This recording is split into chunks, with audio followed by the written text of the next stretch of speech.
Hey, good evening, everybody. It's Walt from my remote American Bait Works location somewhere out here in Kentucky. I'm on the road today. Hey, but it ain't about me. I promise you. I got two hammers on the live with me tonight.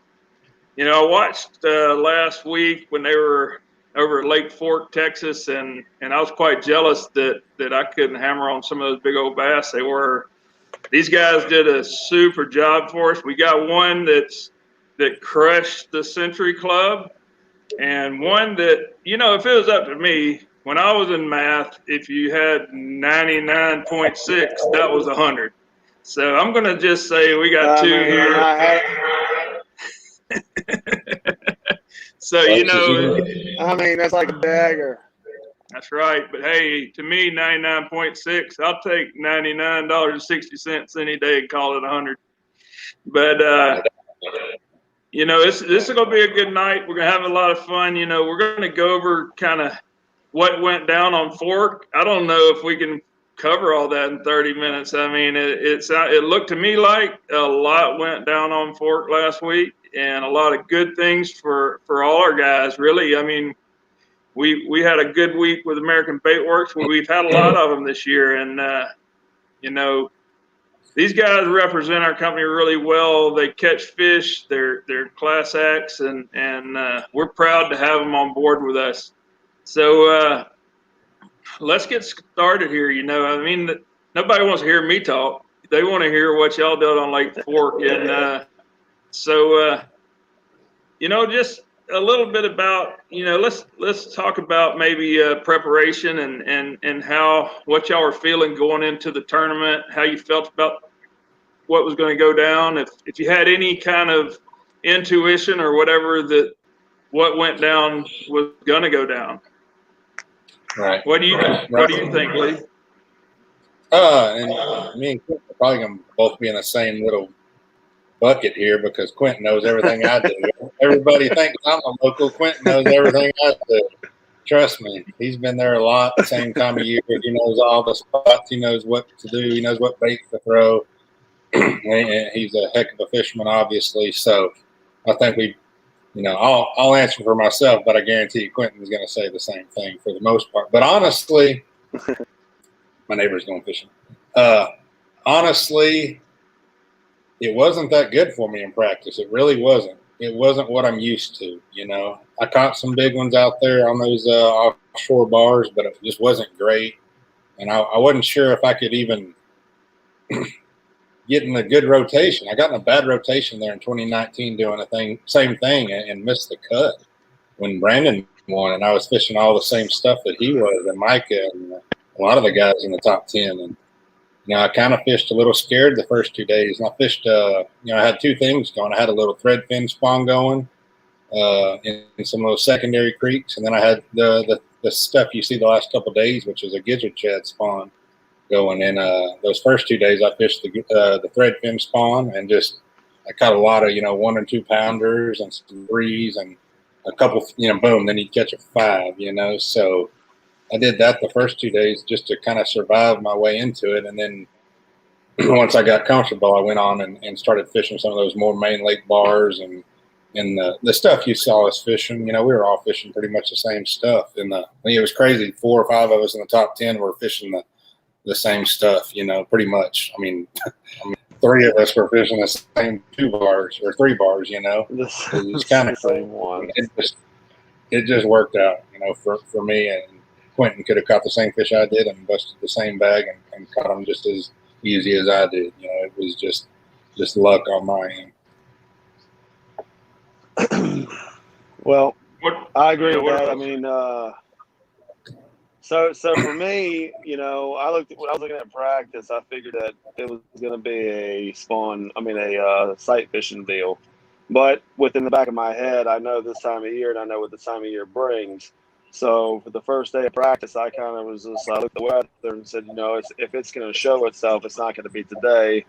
So I decided to go sight fishing and just try to, you know, practice on some 2-pounders, some 1.5 pounders, just try to get comfortable doing it. Not something that I do in South Louisiana very often.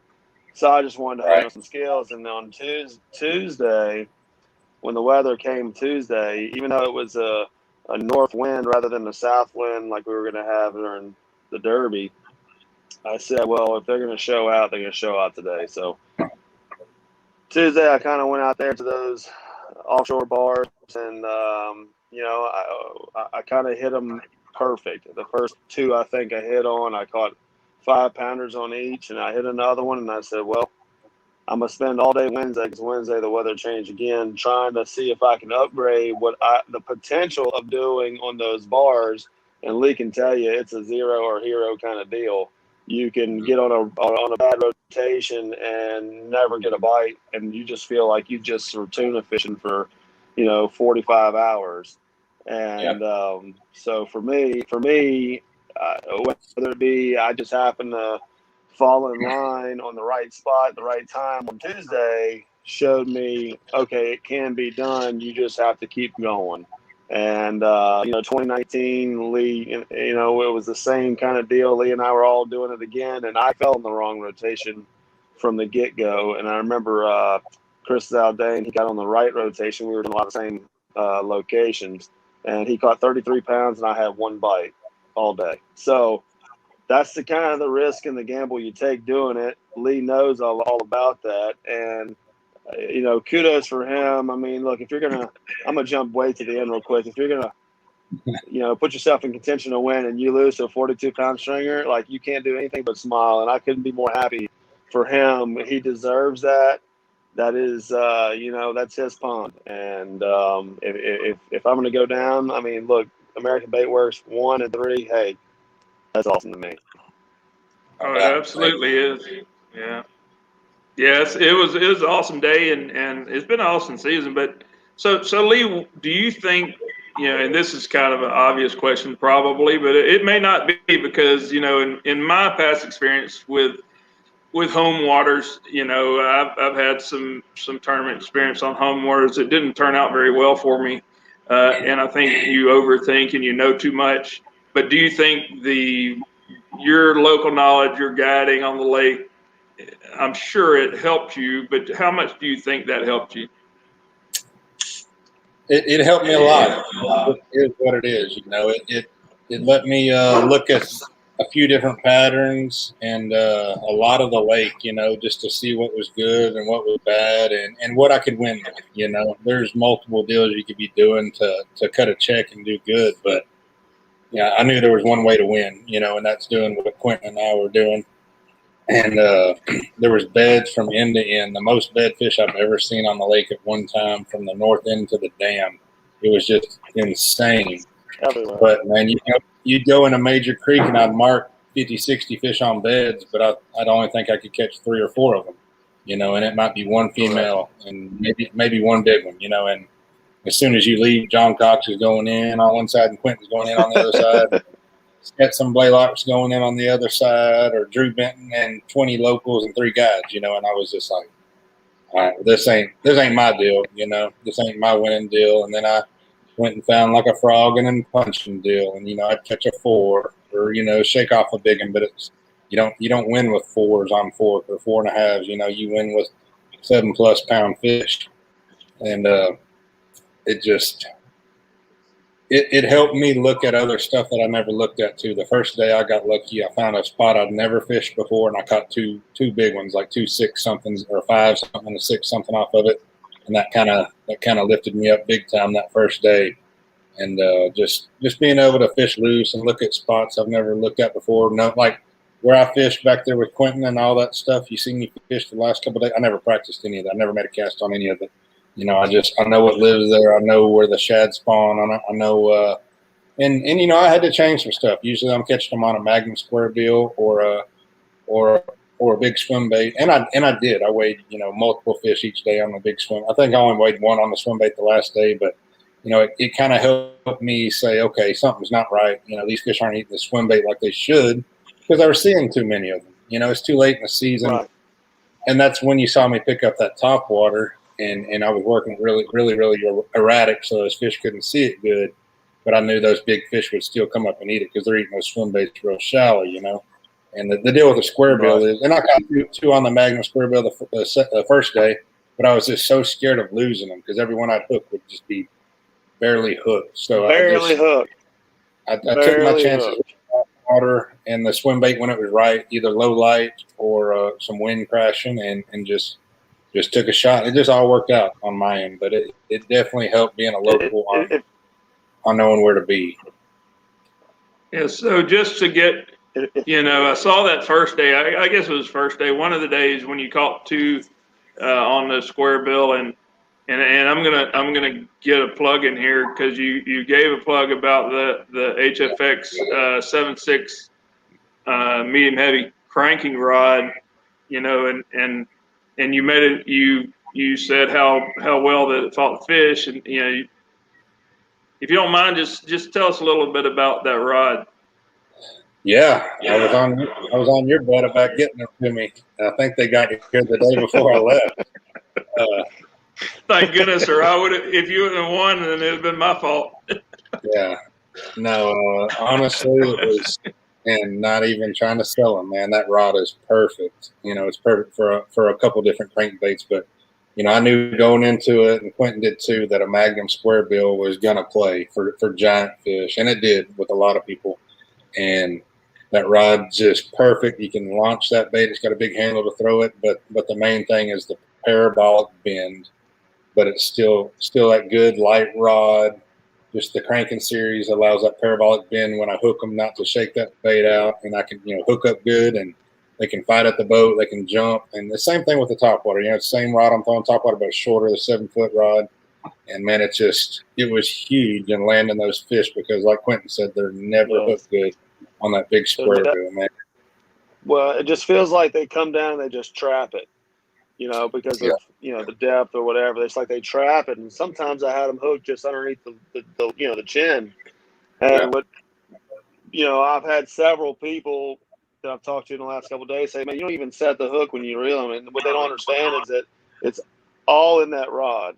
Because what happens is you're reeling, and all of a sudden that rod goes and takes all the load of the fish, and you actually feel that fish on there before you turn into them. So you're just setting all that into the fish without having to swing on them and all that. And then once you've hooked them, they can jump and all that, and the parabolic bend of the rod just takes all the load off of you. And it looks effortless, like you're not even reeling the fish in, and you just take your time. Very rarely do you miss them, even when they have one hook in them. Yeah, I needed that rod bad for what I did. I really did. It was huge on both ends, not just the 7.6, but the 7-footer too. And people saw that on film. They saw me I didn't lose a fish on either one, and it was just, God, it was huge for me having those rods. And I'm being honest too, straight up. Yes. 100%. I'm a believer in it myself. Well, and I'm glad they got there in time because that would have been really bad if they didn't. But but no, it was awesome. So I got a couple of questions in here that people are sending in. So excuse me if I mispronounced the name, but Nick Tercelis wants to know, how much did you guys rely on forward-facing technology versus actual understanding of the lake? Well, I don't have forward-facing sonar. I didn't use it very much. But if you watch me on live, most of the time, the last 2 days, it was different first day, but most of the time, the last 2 days, I had my trolling motor out of the water and my Minn Kota Raptors down in the bottom with the boat stationary, waiting on those fish to come up and fishing certain little parts of those shell bars, so it didn't play for me at all. I mean, I think Quentin has it right. I don't know if you used it on some of them. I'm sure you did if you have it. I do have forward-facing sonar, and the only thing I ever used it for was to see where the structure was, if there was a root ball or something out there, maybe if a wad of bait was passing through. But I never really could key in on, they were so active. I never could key in on, if there was one sitting up there or whatever. But it was mostly just for, what was out in front of me. But very rarely did I use it. Maybe 3 or 4 times I looked down. And but mostly just knowledge of the lake is what I used. I know Patrick used it some, but it was knowledge just for me and Quentin. I know he has the same knowledge of the lake as I do as far as the spots and stuff. So definitely it was just we're fishing shallower than a lot of people think too. And those fish are shallow. Yeah, I lost y'all for a minute, but I'm sure you did a really good job because I hit something and I have no idea what I did. But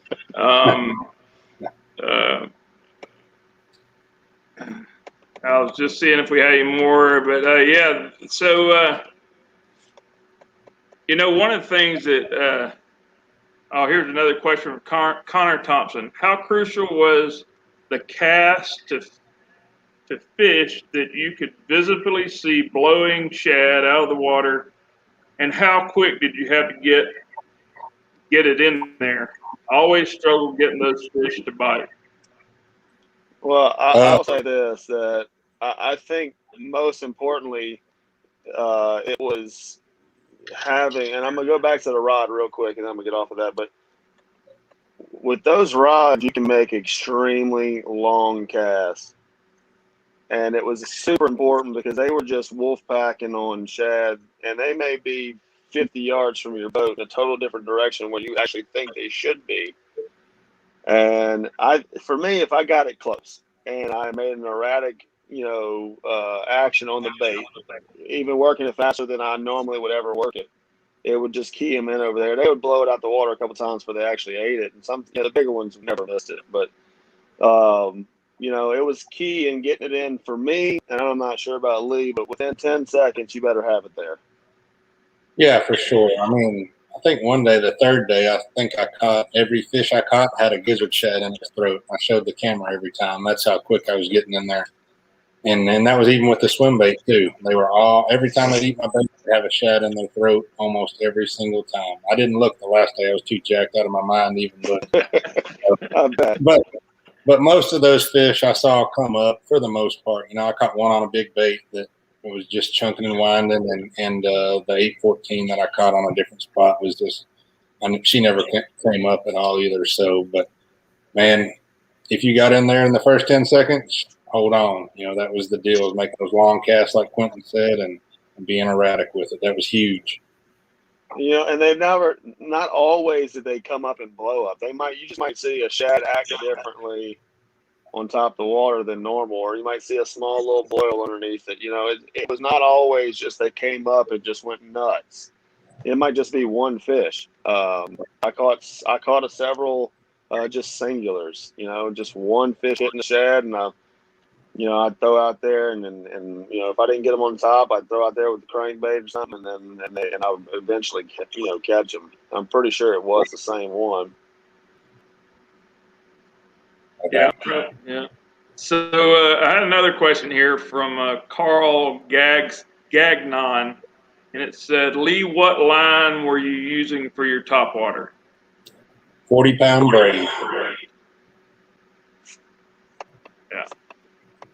So that answers Derek Kailberg for asking for braid or mono for your long topwater walking baits on long cast. Both of you are using braid?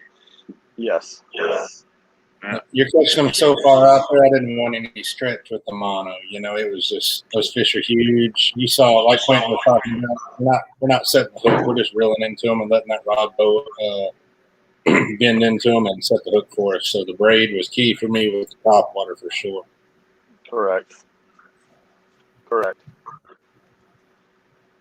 So Lenny Devos says, huge congrats to both of you guys. And he's wanting to know what rods that you were using for your topwater. We kind of covered some of it. Rods and action. What models and action rods were you going to for your topwater application? I think we were different. I was throwing the Halo HFX 7-foot cranking rod. What were you using, Quentin? I was actually throwing a 7.3 HFX. I was throwing a 7.3 heavy. And the only reason why I went with the heavy, I like it on a 7.3 medium heavy, but I went with a heavy on this application because I was making long casts. And, like you said, the less stretch, even though we're throwing with braid, I mean, it's a long ways out there. I mean, it was every bit of my body to get it is where I needed to get it. And, you know, you're not dealing with 2 to 4 pounders. You catch it 9 or 10 and he takes off and you got to hold on to him. And I know 7.3 medium heavy would have done the job just as well. But for me, the 7.3 heavy was, you know, still has a lot of tip to it. And I just wanted that little bit extra backbone. Right. And there's never a right or wrong answer. You use what you're confident with, you know. Right. For sure. Right. Yeah. So I got a couple questions here. Let's see. I have one that says, MOBN 28 wants to know if the shad didn't spawn, it would have been a totally different deal.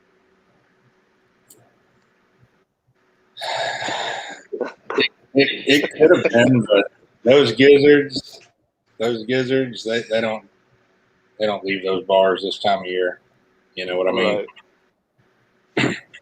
If it wouldn't have went down out there, I would have thrown a scum frog, frogs, and punched a little bit and did a little bed fishing. I'll say that if it wouldn't have went down, that's what I would have done. You know, I'm not the best bed fisherman, and most of that's mental. You know, I can't sit there on them that long, so I would have definitely went and thrown a scum frog the rest of the day and did a little punching. Yeah, there was a pretty good scum frog bite going down. Yeah, you could do good. But you know, with the shad spawn there and the gizzards there, you know, it definitely keyed us in on going that way. So I got a question here, and I don't know if I know the answer, but I know that if I caught 42 pounds of bass, I probably know the answer. What it feel like to me would probably be numb, but it was, let's see, how did it feel to catch the big ones on Sunday? No. I'm still kind of not sure what to say about it, to be honest. In a good way. There's no words to describe what happened that Sunday. You know, Quentin knows how many hours I've spent out there, and at one point in time I had 44 boats following me back there cheering me on, and it was just one of those surreal days. You know, I have friends, family, enemies, sponsors, everybody watching me, and it felt good to blow it out like I did. It was amazing for sure. Yeah, he owes me a trolling motor, by the way. Oh yeah. Tell him why, Lee. Man, I don't know what Quentin was doing. He was like ramping waves in my entourage or something. I don't know what he was doing. So I was running one of my 40 stops during the day, just trying to locate him, and I come around the corner, and I'm like, it's like Talladega Nights coming around this bend. And I'm like, they're going all against the waves, and the wind was blowing a certain way, and it was just like never ending. And the waves are colliding, and I'm like, I'm rolling, and all of a sudden I just hit them, and it's like it never stopped. And I was just, I'm like, man, what is going on? Because the funny thing about this whole gig is that Lee left them. They hung at the right, and he went straight. And so they're all looking for him. So they're all doing circles. It was a wash tub everywhere. And I go to put my trolling motor in the water on the next stop, and the gas shock and all that blew out of it, and it almost threw me in the water. And I was like, that's he owes me a trolling motor. I got my on. I was worried about Quentin, so I got my entourage to go take him out for a couple hours. It worked. A little defense. Ain't nothing wrong with. They say defense wins championships. Yeah, I got them to tear up Quentin's trolling motor and got him to go cut Patrick Walter's live scope cord. Oh Lord! You know, so I got it. Go ahead. Oh, go ahead. I'm sorry. Go ahead. No, I was just gonna say, you know, the goal was to go out there and catch 25 pounds, and and make everybody else, beat me. And I come back and they're like, yeah, Lee's got 42. I was like, well, why didn't he just tell us he was going to do that? We could have saved all the gas, went home, had lunch, and just got a good night's sleep. Why did he just didn't, let us know he was going to do all that? I wasn't even upset about it. I was like, my first elite maybe victory, that would have been phenomenal. Come in kind of jacked up, and then I'm like, nah. I mean, I wasn't even mad about it. I was like, dude, what a awesome, like, I mean, if you didn't get beat, man, that was awesome. That was awesome. Yeah, you catch 25 pounds is a good day regardless. Somebody catches 42, hey, you take it and go on home. That's really phenomenal. But yeah, so Brandon Barnwell wants to know, what accomplishment was Lee more proud of? The third largest bag in Bassmaster history, or getting the 100-pound belt? Largest bag, for sure. No doubt. Cool. Well, mail me your belt. What's that? I said, just mail me your belt then. They made me one that night. I wore it at the minute bucket all night. That's awesome. So undoubtedly, Bassmaster doesn't round up.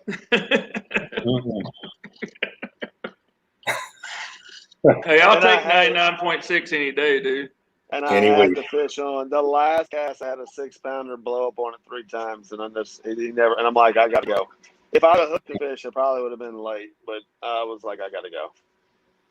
So this kind of relates. Yeah. Oh, I'm sorry. So this relates to what you were talking about, Quentin. So let me find it. Edwin Deere wants to know, Lee, what is the top end speed of your boat? I'm not sure yet. I haven't put a big drop on it yet. I ran about 82 at Pickwick with my Marshall and a full tank of gas. So, at Sabine, I was running 77, 78 in there. So we'll see. I'll put a big drop on there one day and test her out. Well, I've done a bunch of these lives. Me and you have done some, Lee, and I've done them with a bunch of people. And I'm not a speed reader, and this is like getting crazy because it's blowing up, dude. And 90% of them are congratulating you guys for what you did. I mean, these guys are stoked. Everybody. So I've been. I don't know how far I've been. I drove 9 hours and a half yesterday and stopped at several tackle stores, and all of the people in there, that's all they were talking about was what you guys did at Fort. I was in Knoxville, Tennessee. I was in Kentucky. I was in Birmingham, Alabama, and that is 100% the talk of the fishing world. It's amazing to me. Lee, you won. That's that was awesome. They're talking about that, but like Quentin, you guys, that doesn't happen every week, and it was a phenomenal deal. Personally, I was fishing on Sunday, and I got all these. My phone was blowing up, man, and I was like, man, I was catching fish out in saltwater, and I'm like, just text me on Sunday, and everybody's like, dude, are you watching live? Are you watching live? So I'd cut my fishing trip short, but it was well worth it. You guys, it was a phenomenal show. Bassmaster did a great job. You guys did a great job. It was probably the most entertaining fishing that I've watched on TV, and you can ask my wife. I've watched a lot of fishing on TV, you guys did a great job with that. I mean, of course, it's much more entertaining when you're catching friggin' 7-pounders, 9-pounders, 5-pounders, and I mean, it was unbelievable. But it's taken the fishing world by storm. And congratulations to both of you guys for the job y'all did. And you both are class act, and these people are I mean, genuinely proud of what you guys are doing. I mean, this, in my opinion, was a huge step in in the fishing world. I mean, it was a huge step. I mean, there's lots of fishing on TV. There's lots of fishing talk all over the country. But when you see this real life, just a beat down. I mean, a beat down, and it's not a beat down. I mean, 42 pounds, Lee, is a beat down. There ain't nothing else to say about it. But you look at the top 3 or 4 people in there. It was a beat down anywhere you go. We caught them. We caught them. It was a good show. Good for Bassmasters. Bunch of giants. Baits, big top waters. Cool way to catch. Imagine you would have to make a reservation for a parking spot at Lake Fork for the next couple of months, you know. Yeah. But bunch of my guide buddies are pissed at me. And not forgetting a bunch of new business, they're pissed because all the customers are saying, man, aren't they biting top water today? Yeah, I understand that 100% because I did some guiding myself, and yeah, everybody sees that 42 pounds and they expect that they're going to go out there and catch it when they go out with their guide, and they don't understand there's a ton of work that goes into that in preparation, and 25 pounds is a ton of work in preparations to get 25 pounds in a tournament, you know, and I'm pretty sure, I don't know, but I think either one of you guys would probably be satisfied with 25 pounds a day at Neely Henry. I'm not sure what y'all's expectations are, but to me, that'd be pretty good. Yeah. Yeah. If we catch 25 pounds on day 1, we're eating pizza on day 2. Yeah. Yeah. Yeah. But you know, you got, that's right.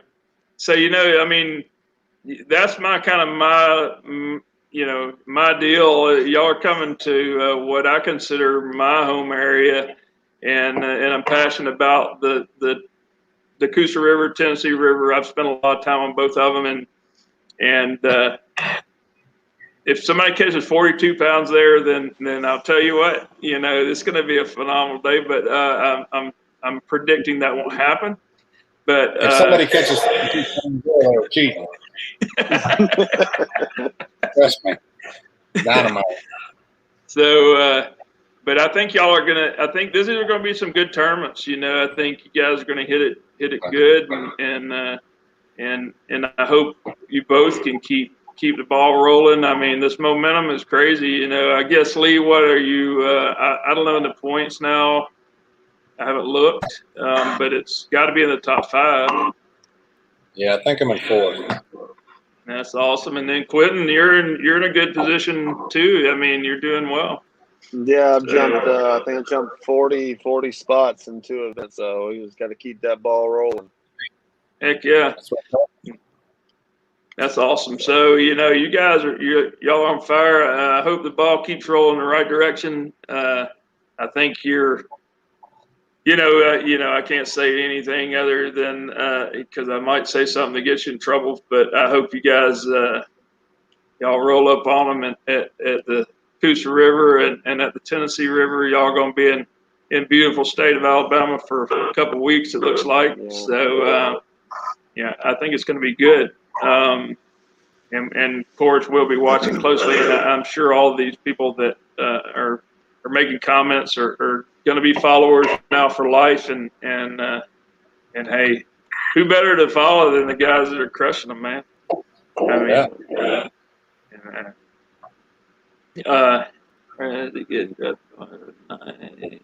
I was trying to see if we had any more questions, but no, I don't see any more.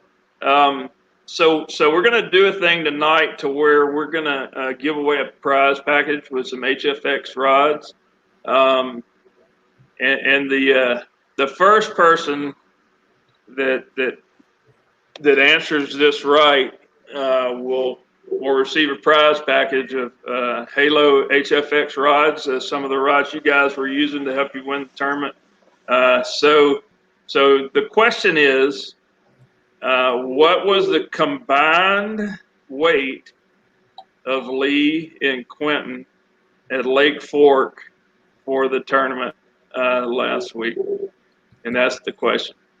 So I had to do a lot. I did a little math, and I'm not real good at that, but I think I got it right. But they won't let me answer. So we'll see who gets that one. I did have a lot of questions about what rod I was throwing the swim bait on, Walt. Yeah. And it was actually the same exact rod that I was throwing that frog on the Chickamauga when I won last year on the line through swim bait. It was that Halo KS2 Elite 7. Was it a 7.8 or a 7.9 extra heavy? 7.9 extra heavy. 7.9 extra heavy. Same exact rod I was throwing that frog with on 20-pound fluoro. I had a lot of questions about that. Because it was key. You didn't see it on the final day. I caught one of those big ones on it, but I caught 3 keepers on it the day before, and that rod could launch that swim bait and let me get the hook into those fish way out there and get them in. I got you. Yeah, that's an excellent rod.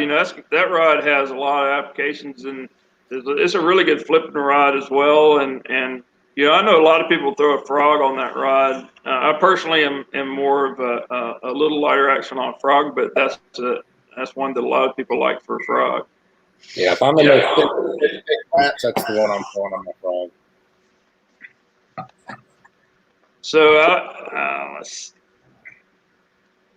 trying to see who won this. I'm gonna go to Michelle. I hope she's listening to give me a highlight on who won this package. But yeah, the KS2 series is an outstanding rod. It's got the cork handles, it's got the all the aspects that are okay. So it looks like that rod is a fine rod. I'll tell you get down to a medium action rod in that rod, and in my opinion, there's not another one out there that's as good as that rod with that really good tip on it with the spinning and the casting. But that extra heavy is a big seller for us. So yeah, I'm glad that it worked out for you. So it looks like we have 2 winners. It's Jeff Turner and Stuart Woodman. So I guess they clicked in at the same time. I guess the official person in this deal is Michelle. So she's making the call. So she's telling me that's who won it. So congratulations to you guys. I'll tell you what, you get those HFX rods, you got you something. It's a fine rod. And I think these guys will attest to it. I'm a little partial towards them, so my opinion may not be as valid as theirs. But I do fish with them and I love them. But these guys are 2 honest guys, and I'm gonna tell you, I know Lee and I know Quentin.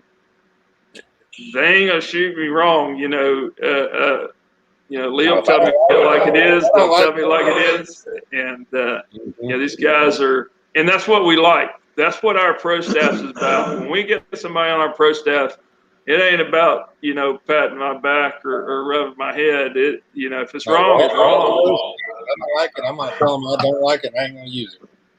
That's right. And I like it. And that's what it's all about. So you guys do a great job for us on our pro staff. And we're going to continue to put out great products. We've got some things in the works that we're going to announce at some point that is going to be exciting for us. So everybody out there, go out there and look at AmericanBaitWorks.com. We not only do we have great rods, we have the net bait, we have Scum Frog, the Snag Proof, Freedom Tackle.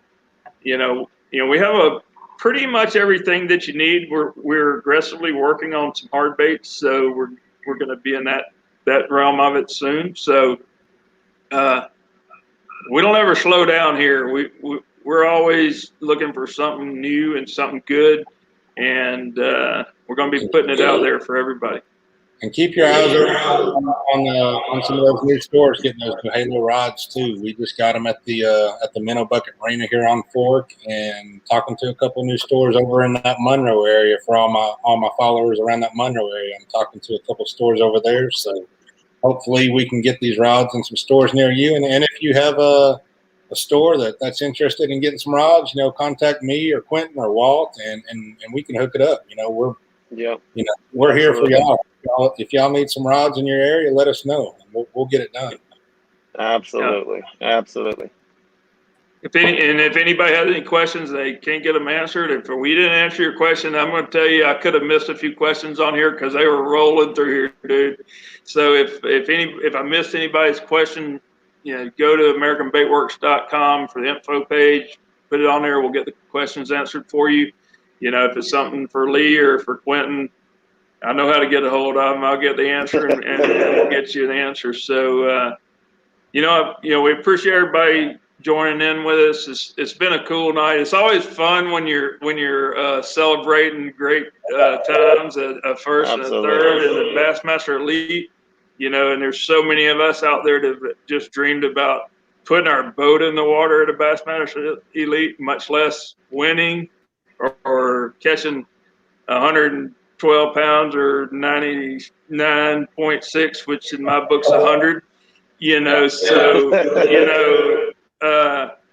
Congratulations, you guys. I couldn't be prouder. Two of the best people that could have got it, in my opinion, and great people, great pro staff, and I couldn't be prouder of you guys.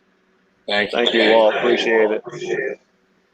And I tell you what, y'all go enjoy, because y'all got to go to the Coosa River pretty soon. So and enjoy the rest of your week. And I'm sure y'all are not just hanging out and enjoying your week. I'm sure there's lots of preparations going on for the Coosa River, but enjoy it while you can. And Lee, enjoy the victory. And again, congratulations to both of you guys. Thank you. Appreciate it. Until next time, we'll do it again, and hopefully in like next Wednesday or Wednesday, would it be Wednesday after next? We'll be doing the same thing. So we'll be hanging out with the winners, and so good luck to you guys, and thanks to everybody that commented, everybody that gave questions. And until next time, good fishing, and y'all keep watching our guys because they're gonna keep doing it. See y'all.